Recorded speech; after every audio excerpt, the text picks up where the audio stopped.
starring Dorothy Malone as Constance Mackenzie, Ed Nelson as Michael Rossi, Ryan O'Neill as Rodney Harrington, Barbara Parkins as Betty Anderson, Tim O'Connor as Elliot Carson, Christopher Conley as Norman Harrington, Patricia Morrow as Rita Harrington.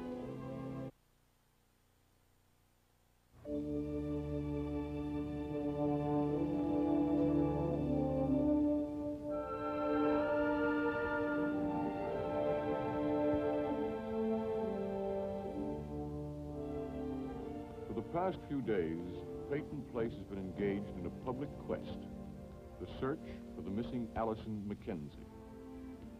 But this morning, Chris Webber has a quest of his own. He must find out what part his brother Lee played in Allison's disappearance. For only in that manner will he know how much of the blame he must place upon himself. 10 minutes. Thank you. Hi, Chris. Hello, Lee.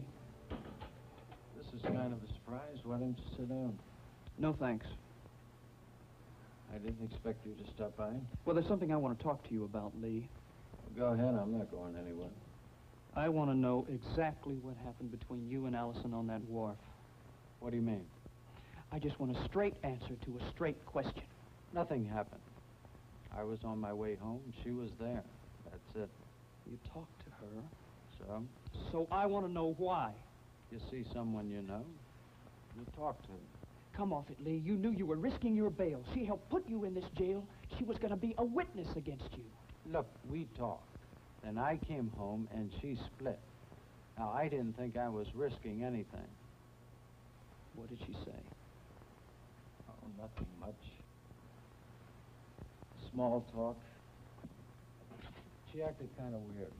Weird? In what way? I don't know, like something was bugging her. Like maybe you, for instance. No, not like me, for instance.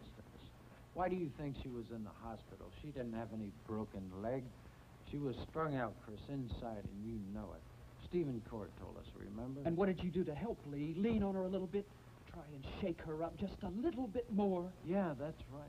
And then I weighted her down with chains and tossed her off the wharf. Look, Lee, they revoked your bail. They must have had a good reason, something to hang it on. Sure they had a reason. I told you what happened. Elliot Carson and that, what's his name? Dr. Rossi, they got together and they decided they wanted me out of circulation. The judge went for it. That's the way it always is, isn't it? It's a big plot against you. Nothing's ever your fault. How many ways do I have to say it? I didn't touch that girl. I didn't do anything to her. I find that hard to believe, Lee. I was there when they arrested you, remember? You could have torn her in two. I believe you would have if the police hadn't been there. So when you got your chance on that wharf, why shouldn't I believe that you would take it? Look, Chris, that girl never did anybody any good. I'm behind bars because of her. You've been twisted inside out while she's been teasing you along all the way. Well, you're worth 100 of her. How long's it going to take before you... Stop it. Stop it. I don't want to hear anything against her. Not ever. Not ever from you. Okay. But you know I'm right. Maybe you'd better get something straight, kid. I've done some pretty stupid things in my life, but I didn't kill Ann Howard. And I didn't do anything to Allison. Now, I don't know why Little Red Riding Hood isn't around. Maybe it was your fault. Maybe it wasn't. I don't know. But you shouldn't blame yourself for telling her off. She had it coming. And if she never comes back, it'll be too soon. Oh, come on, face it, Chris. That chick never cared for you. Not for 1 minute. Rod dumped her, and it just so happened that you were around. Guard! Look, I'm not going to be a patsy for you or anybody else, Chris. Especially not over her.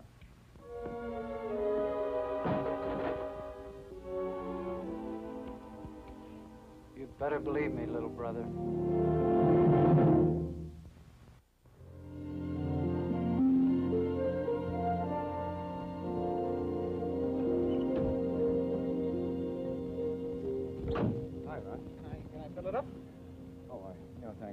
I came to close out Ann Howard's account for the car that you sold her. Oh, well, I can't take any more money for that either. I would have given it to her if she'd let me. Well, you fixed it up for her. You got a lot of time and money invested. I just as soon close it out. Well, I'd have to figure out how much it is. I've got it in my records. You got a minute? Sure. All right, come on.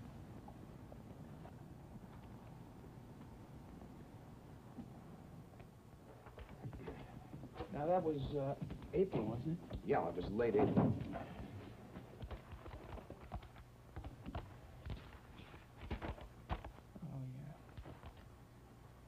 Oh, yeah. That's $83. 83. Look, Mike, you know this isn't necessary. It's necessary for me. Rod, I'm sorry about Allison. I now feel the blame for that myself. Why, you are the one man who never let her down. Didn't I? I don't know. I think I could have helped her more than I did. Elliot came to me and told me how emotionally disturbed she was, and I was all insulated with Ann. I wasn't ready to listen to anyone else's troubles. What happened to Allison didn't happen yesterday or the day before that. You know, once upon a time, I think I might have been able to stop it if I just had the magic word. But it wasn't there. It never came. You know, I keep wondering if she thought about me when she left. Well, she did. The police let me read Lee Weber's statement. After he had talked to her out on the wharf, she came over here to the garage and she looked in the window. You were inside and then she walked away. Are you sure? Well, that's what he claims. Why didn't she come in? I don't know. I guess she was past the point of communicating with anyone. With anyone or just with me?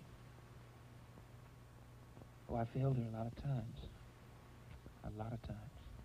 Maybe she remembered that. At least you'll never have to feel bad about it. I'll never have to feel that. I do feel I could have prevented what happened to Ann. Every time I see Lee Weber. You know, you don't have a monopoly on failure, Rod. But there's still a difference. You committed yourself to Ann when she needed you. She had that. I never could with Allison. Till it was too late. I committed myself with Ann, but still I couldn't prevent what happened to the girl I was going to marry. Neither one of us could. Listen to us weep, huh?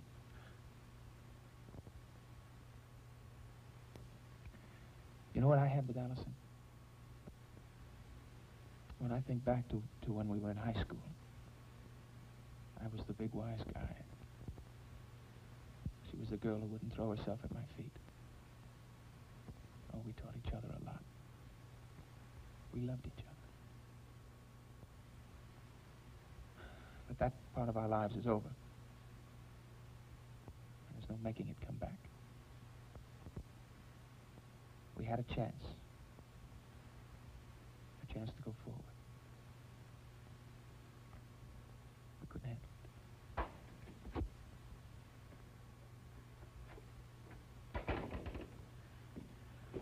I love the shop in the morning.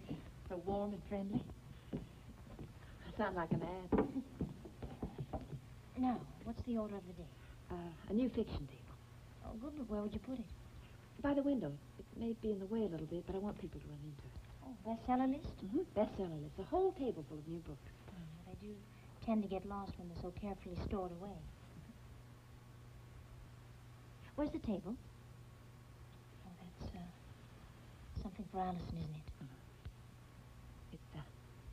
It's a catalog from a little art gallery in New York on 57th Street. Strangers should come today. Elliot should be in New York now. Allison talked about going there, didn't she? Many times. Hello, Miss Carson. Norman? Oh, Norma, you're a mind reader. Well, I saw you two pass by, and I thought I'd rush right over and be well liked. Black? Black? And black. Have cream? Oh, I forgot it. It'll only take me. Oh, wait a minute. I had some upstairs. Excuse me.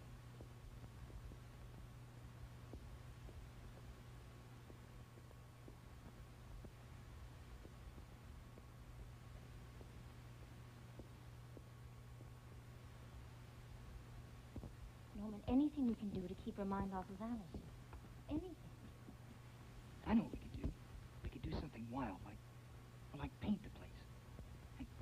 take all the books off the shelves and dust everything. Mr. Carson would give me the time off. No, she wouldn't go for the two of us working hard while she sat around and did nothing. True. Now, the best thing would be an army of customers marching in here one right after the other, taking her time with foolish questions. You know what? Yes, I know what. This will probably be one of those days, one of those slow-moving days. There'll be about half a dozen people in here all day long. Mr. Carson would help, though. I could ask him to drop in a couple of times, and maybe Rita. Good, and I've asked Stephen to call for a few books. You know, mysteries for a client he'll have to invent. Yeah, kind of like changing of the guard. Well, I found the cream and something to nibble on, too. They look good. Listen, you two. I have a strange feeling that you've both been talking about what to do about poor dear Constance. Let me help you. I can't get Allison out of my mind. There's nothing in the bookstore that won't remind me of her. There's nothing in this world that won't remind me of her. So I'm going to stop trying. It's comforting to me to think about her, hear her name mentioned. I can't ever forget her, even for a moment. But I can face it. I can face what happened and keep her in my thoughts. Well, I better be going. If you need anything, just give me a... I'll whistle.